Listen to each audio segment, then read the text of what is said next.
Since the Netflix Pinocchio movie comes out tomorrow, let's talk about Disney's live-action Pinocchio.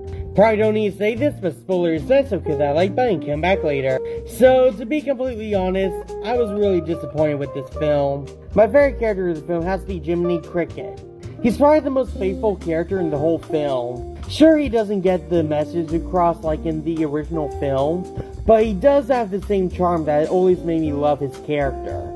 So like I mentioned before, I did not have a great time with this movie because I felt like the messages were kind of all over the place.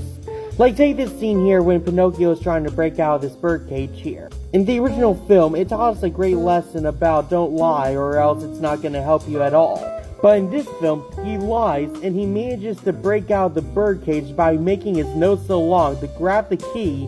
And yeah, I just feel like that was a bad message for kids. Yes, kids, it is okay to lie, only if it helps you in your own benefit. I also had mixed feelings with the new original character in this film. I like the idea she brings to the table by talking through her puppet so Pinocchio can trust her more, but personally, I felt her character was rushed and wasn't really needed in the story. But my biggest complaint of the film has to be when Pinocchio gets unalived in the original film, but in this film, it's Geppetto.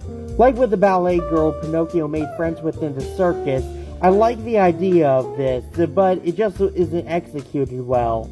In the original film, the Blue Fairy arrives at Geppetto's house and saves Pinocchio's life by making him a real boy, but in this film, she doesn't return whatsoever.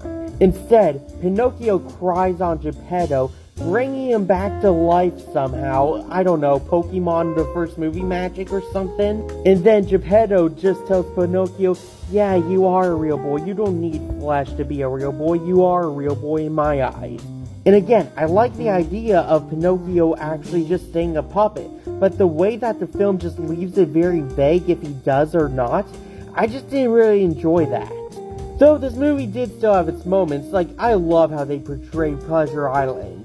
My favorite moment of this movie has to be Treasure Island because, yeah, it's just a really beautiful scene to watch. It's creative and imaginative, and it fits with the tone of the original film. It looks very fun to go to, but also very creepy to look at, just like the original film. I give this film a 6.8 out of 10, giving it a D+. Anyway, that's the review. Go down to the comments, tell me what you thought of the live-action Pinocchio film. Share this video with all your friends. And click that like and follow button to keep updated with all my latest content. See ya!